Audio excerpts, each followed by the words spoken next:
तो friends Cushing disease क्या होती है? कुशिंग डिजीज़ एक मेटाबॉलिक कंडीशन होती है जिसमें जो कोर्टिसोल है, कोर्टिसोल का जो लेवल है वो इंक्रीज़ हो जाता है, उसका जिसे हम हाइपर कोर्टिकोसोलिज्म भी कहते हैं, यानी कि कोर्टिसोल का जो लेवल है वो इंक्रीज हो जाना है, कुशिंग डिजीज होता है। नेक्स्ट है कुशिंग सिंड्रोम। तो फ्रेंड्स कुशिंग सिंड्रोम में क्या होता है? जो ये कोर्टिसोल का लेवल जो कुशिंग डिजीज़ की वजह से इंक्रीज हो रहा है, यानी कि कोर्टिसोल का लेवल जो इंक्रीज हो रहा था उसे हम क्या बोल रहे थे? Cushing disease. तो कोर्टिसोल का जो लेवल है वो क्रॉनिक यानी कि लॉन्ग टर्म के लिए इंक्रीज हो जाता है। साथ ही एड्रिनल कॉर्टेक्स के हार्मोन जिसमें एल्डोस्टेरोन, एंड्रोजन्स एंड कोर्टिसोल तीनों ही इनका लेवल बहुत लंबे समय तक इंक्रीज रहता है। इसकी वजह से बहुत सारे कॉम्प्लिकेशन हो जाते हैं, जिसे हम कुशिंग सिंड्रोम्स कहते हैं। तो फ्रेंड्स यहाँ पे ध्यान देने वाली बात यह है कि कुशिंग डिजीज़ की वजह से कुशिंग सिंड्रोम हो रहा है, ठीक है। तो हम सीधे ही कुशिंग सिंड्रोम को पढ़ेंगे, क्योंकि कुशिंग डिजीज़ की जगह इसका कारण जो कुशिंग सिंड्रोम का जो कारण है वो कुशिंग डिजीज़ होता है। तो नेक्स्ट हम देखेंगे कुशिंग सिंड्रोम के कॉजेज़। तो फ्रेंड्स कॉजेज़ को हमने दो भागों में बांटा है, पहला है एंडोजीनस और दूसरा है एक्सोजीनस। तो एंडोजीनस कॉज की बात करें तो ये इंटरनल कॉज होते हैं, यानी कि बॉडी के अंदर ही इसका कॉज होता है। तो एंडोजीनस कॉज को हम बोलते हैं इंटरनल कॉज। इंटरनल कॉज की बात करें तो यहाँ पे एड्रिनल और पिट्यूटरी ट्यूमर हो सकता है, क्योंकि पिट्यूटरी ग्लैंड एड्रिनल ग्लैंड को जो है हार्मोन को वो कंट्रोल करती है। इसे हम इस डायग्राम से समझ सकते हैं, ठीक है। जो हाइपोथैलेमस होता है उससे एक हार्मोन रिलीज होता है जिसे हम CRH यानी कि कॉर्टिकोट्रोपिक रिलीजिंग हार्मोन कहा जाता है। यह जो कॉर्टिकोट्रोपिक रिलीजिंग हार्मोन होता है ये सीधा ही पिट्यूटरी के ऊपर इफेक्ट डालता है, इसको स्टिमुलेट करता है ACTH सीक्रेट करने के लिए। अब ACTH की सीक्रेट की ज़रूरत क्यों होती है फ्रेंड्स? तो ACTH जो हार्मोन होता है इसे हम एड्रिनोकॉर्टिकोट्रोपिक हार्मोन के नाम से जानते हैं, ठीक है। तो ये जो हार्मोन होता है ये सीधा ही एड्रिनल ग्लैंड के ऊपर इफेक्ट करता है, इसको स्टिमुलेट करता है हार्मोन सीक्रेट करने के लिए।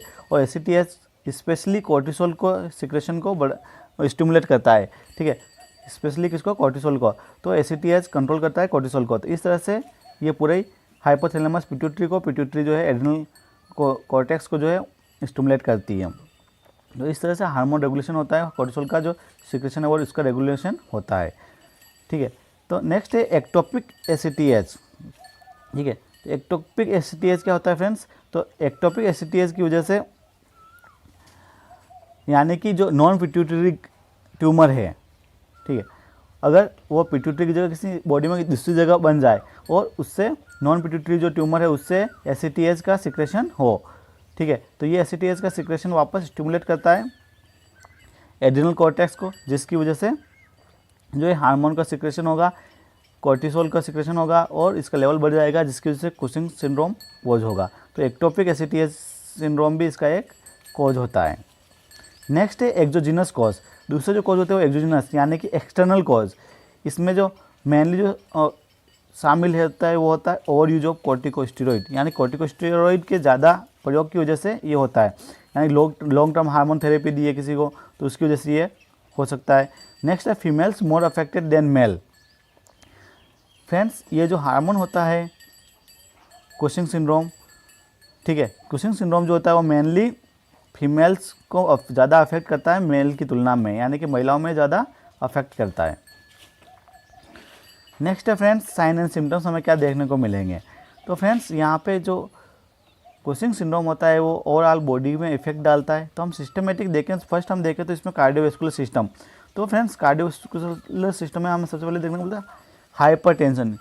जैसा कि फ्रेंड्स आपको पता है जो बॉडी में एल्डोस्टेरोन होता है हार्मोन वो क्या करता है? फ्लूइड का रेगुलेशन करता है, या किडनी के अंदर से सोडियम को और वाटर को रिटेंशन करता है। जब एल्डोस्टेरोन का भी लेवल इसमें बढ़ रहा है तो एल्डोस्टेरोन का लेवल बढ़ने से बॉडी के अंदर क्या होगा? जो वाटर का रिटेंशन है वो ज़्यादा होगा और सोडियम का रिटेंशन भी ज़्यादा होगा। तो इनकी मात्रा क्या है?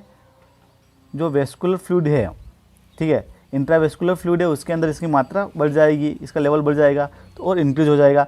जब तो फ्लूइड का इंक्रीज हो जाने की वजह से हम हीमोडायनेमिक इफेक्ट से देखें तो इसका जो इंट्रावेस्कुलर में भी इसकी ज़्यादा इकट्ठा होने की वजह से प्रेशर बढ़ेगा और प्रेशर की वजह से ही इसमें क्या होगा? हाइपरटेंशन देखने को मिलेगा। सेकंड है साइन ऑफ हार्ट फेलियर, ठीक है। तो इंट्रावेस्कुलर फ्लूइड बढ़ने की वजह से जो कार्डियक प्रीलोड है वो भी बढ़ जाएगा और हार्ट के ऊपर क्या स्ट्रेस पड़ेगा, दबाव बढ़ेगा, जिसकी वजह से हमें कंजेस्टिव हार्ट फेलियर के साइन देखने को मिलेंगे। ठीक है, कंजेस्टिव हार्ट फेलियर के साइन जैसे कि सांस लेने में दिक्कत हो गई, पेरिफेरल इडिमा हो गया। ठीक है, ये सारे सिम्टम्स हमें देखने को मिलेंगे इसमें कुशिंग डिजीज़ में। ठीक है, यहाँ देखिए ये इडिमा है, जैसे इडिमा हो जाता है, पेरिफेरल इडिमा, तो ये सब हमें देखने को मिला। नेक्स्ट है मेटाबॉलिक। मेटाबॉलिक में हमें क्या क्या सिम्टम देखने को मिलेगा, इसमें मिलेगा general muscle wasting and weakness. Friends, because क्या होता है, जो ग्लूकोकॉर्टिकोइड होता है वो क्या करता है, मायोपैथी करेगा। ज़्यादा ग्लूकोकॉर्टिकोइड हो जाएगा तो वो क्या करेगा, मसल एट्रोपी यानी कि मायोपैथी करेगा due to altered protein metabolism. Glucocorticoid का लेवल बढ़ जाने की वजह से क्या होगा, मसल वीकनेस होगा। ठीक है, मायोपैथी हो जाएगी। ऐसा इसलिए होता है क्योंकि इसके अंदर जो है, जो प्रोटीन है, प्रोटीन का जो मेटाबॉलिज्म है वो अल्टर्ड हो जाता है, डिस्टर्ब हो जाता है हाई ग्लूकोकॉर्टिकोइड की वजह से। इसीलिए यहाँ पे जो मसल है वो वेस्टिंग होगी। ठीक है, क्योंकि मायोपैथी हो जाएगी, प्रोटीन का मेटाबॉलिज्म अल्टर होगा तो मायोपैथी हो जाएगी, और मायोपैथी की वजह से यहाँ पे मसल्स वेस्टिंग देखने को मिलेगा, जनरलाइट, और वीकनेस भी यहाँ पे ग्लूकोकॉर्टिकोइड का होता है, ग्लूकोज और फैट मेटाबॉलिज्म को बढ़ाता है, तो इसकी वजह से भी क्या होगा, यहाँ पे वीकनेस देखने को मिलेगी, क्योंकि मसल मायोपैथी भी हो रही है इसलिए। नेक्स्ट है मून फेस। ठीक है, तो आपको पता है ये जो एल्डोस्टेरोन होता है और ग्लूकोकॉर्टिकोइड होता है, इसकी वजह से क्या होता है, जो फैट है, फैट डिपोजिशन है। ठीक है, मेनली ग्लूकोकॉर्टिकोइड वजह से क्या होता है, मेटाबॉलिज्म करता है फैट और ग्लूकोज का, तो इसके मेटाबॉलिज्म में अल्टर होने की वजह से, लेवल हाई बनने की वजह से क्या होगा, जो फेस है और जो टम्मी है, यहाँ पे क्या होता है, दोनों जगह फैट डिपोजिशन होने लगता है। ठीक है, साथ ही इडिमा भी होता है, तो उसकी वजह से जो अपना फेस होता है, फेस क्या होता है, मून शेप का हो जाता है। ठीक है, तो इसी की वजह से ही ये हमें इसको मून शेप का यहाँ पे स्पेशल कैरेक्टरिस्टिक है इसका, कुशिंग सिंड्रोम का, वो देखने को मिलता है। फ्रेंड्स, आपको ये याद रखना है, मून फेस जो होता है वो कुशिंग सिंड्रोम का स्पेशल कैरेक्टरिस्टिक होता है, क्योंकि फैट डिपोजिशन होता है वो चेहरे के आसपास हो जाता है। ठीक है, तो उसकी वजह से हमें देखने को मिलता है। पफ्फी फेस भी हम इसे बोलते हैं। ठीक है, नेक्स्ट बफेलो हम, जो शोल्डर्स है, शोल्डर्स के दोनों तरफ, यहाँ पे आप देख सकते हैं शोल्डर्स के दोनों तरफ, यानी कि शोल्डर के बीच में, ठीक है, और नेक के पीछे जो है फैट डिपोजिशन हो जाता है, उसे ही हम क्या बोलते हैं, बफेलो हम। जैसे भैंस के ऊपर पीछे होता है ना, कुब्बड़ जैसा निकला होता है, वैसे ही निकला होता है, इसे हम बफेलो हम्स बोलते हैं। तो ये भी एक स्पेशल कैरेक्टरिस्टिक होता है कुशिंग डिजीज का या कुशिंग सिंड्रोम का, तो इसको भी आपको याद रखने की जरूरत है। नेक्स्ट है ट्रंकल ओबेसिटी। ट्रंकल ओबेसिटी का मतलब है जो हमारी बेली है, ठीक है, एब्डोमेन के है, वहाँ पे फैट डिपोजिशन ज़्यादा होगा। ठीक है, तो इसे हम ट्रंकल ओबेसिटी बोलते हैं। साथ ही यहाँ पे वेट गेन भी होगा, लेकिन यहाँ पे इंपॉर्टेंट चीज़ देखने की ये बात है कि थिन एक्सट्रीमिटी जो सुप्राक्लेविकुलर फैट पैड्स, ठीक है, जो क्लेविकल है यहाँ पे फैट पैड हो जाएगा, और एक्सट्रीमिटीज़ क्या रहेगी, वो थिन रहेगी। ये बहुत स्पेशल कैरेक्टरिस्टिक है। पे हाथ और पैर जो होते हैं वो थिन दिखाई देते हैं, लेकिन जो एब्डोमेन है वहाँ पे फैट डिपोजिशन ज़्यादा की वजह से वहाँ पे जो है ट्रंकल ओबेसिटी देखने को मिलेगी, साथ ही वेट गेन होगा। ठीक है, तो ये सिम्टम होते हैं अपने को मेटाबॉलिक कंडीशन में। नेक्स्ट है इंटेगुमेंट्री में, ठीक है ना, तो इंटेगुमेंट्री यानी स्किन के अंदर क्या देखने को मिलेगा, तो यहाँ पे हर्सुटिज्म देखने को मिलेगा।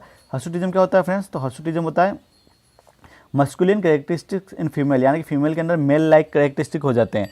जैसे मेल में क्या होता है, जैसे एक्सेस हेयर होते हैं चेस्ट के ऊपर, बैक के ऊपर, ठीक है, तो वो एक्सेस हेयर जो है वो फीमेल्स में देखने को मिलेगा।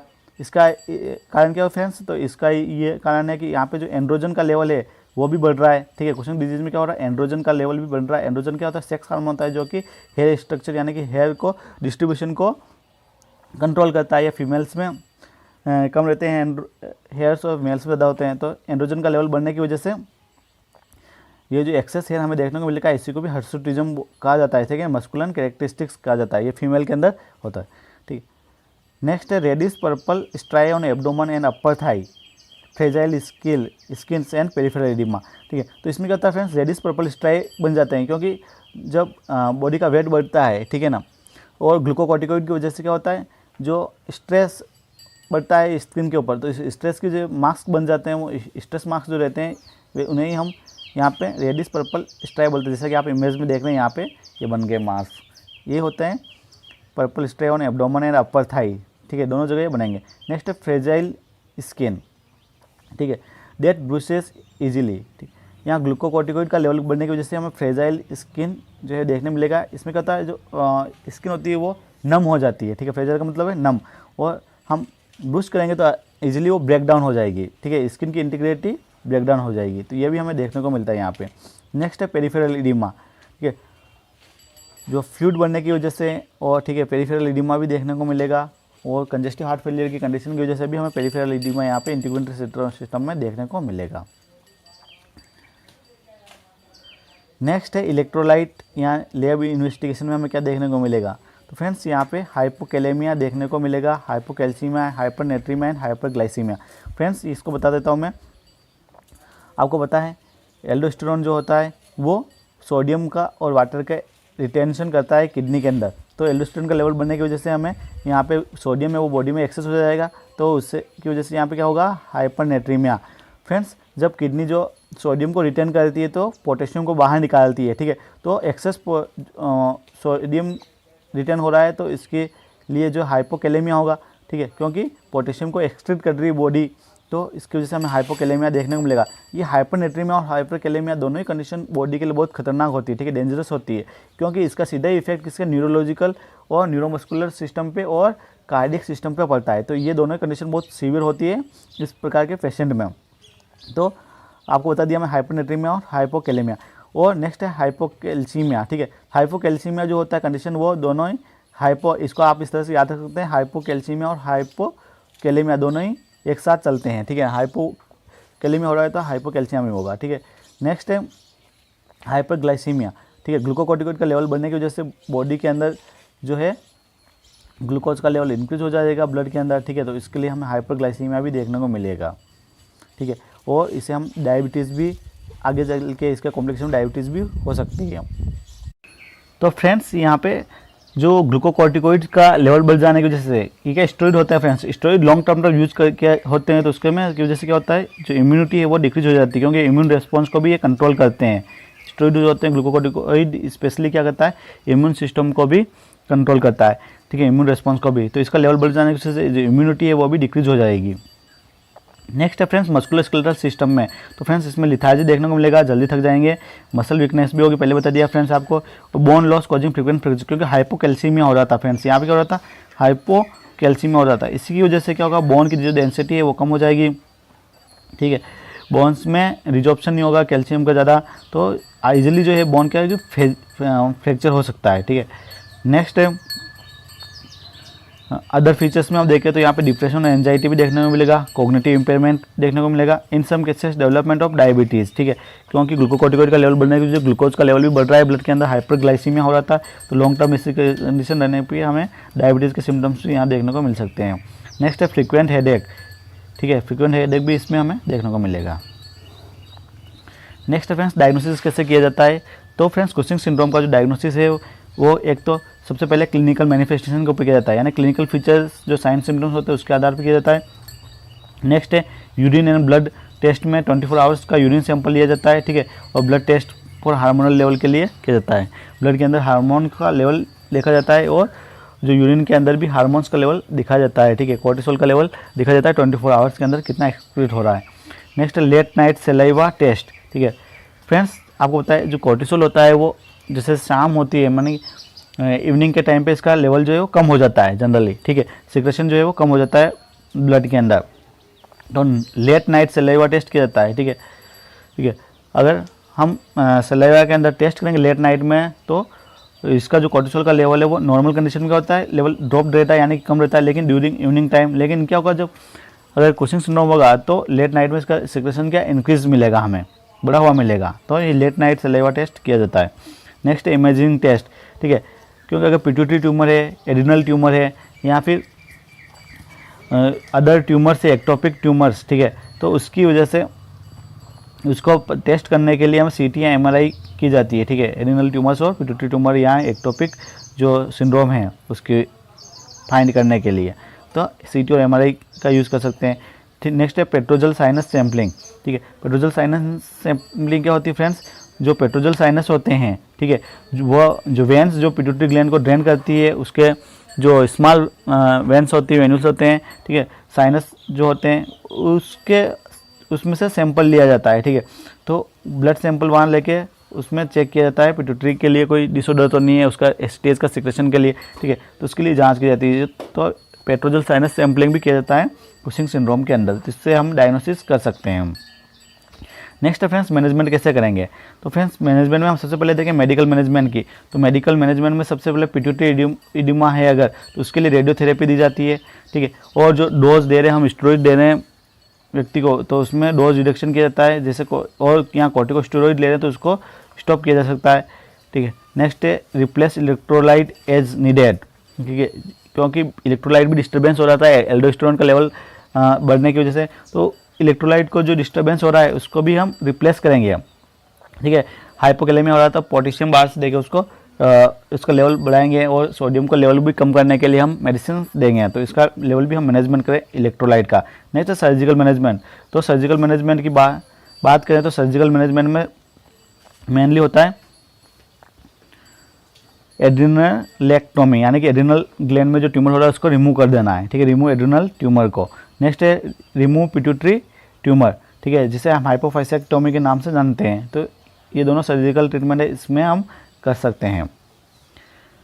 नेक्स्ट है नर्सिंग मैनेजमेंट, ठीक है। नर्सिंग मैनेजमेंट की बात करें तो सबसे इम्पोर्टेंट और फर्स्ट होता है वाइटल साइंस को मॉनिटर करना, ठीक है, क्योंकि यहाँ पे हाइपरटेंशन भी देखने को मिल रहा था, तो हम और सोडियम और पोटेशियम का लेवल भी डिस्टर्ब हो रहा था, जो कि एक कार्डियक कंडीशन के लिए बहुत ही डेंजरस है, ठीक।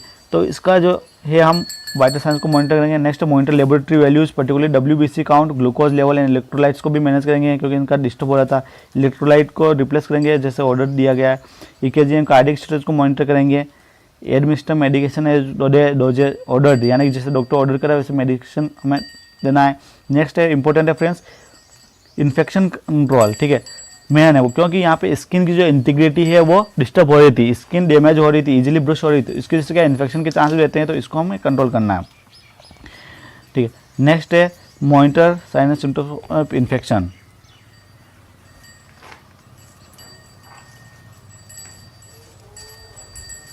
नेक्स्ट है meticulous wound care. Skin integrity कम होने की वजह से क्या हो रहा है, जो वुंड है, ठीक है, तो उसकी भी हम केयर करनी कंटिन्यूस वॉचफुल, ठीक है।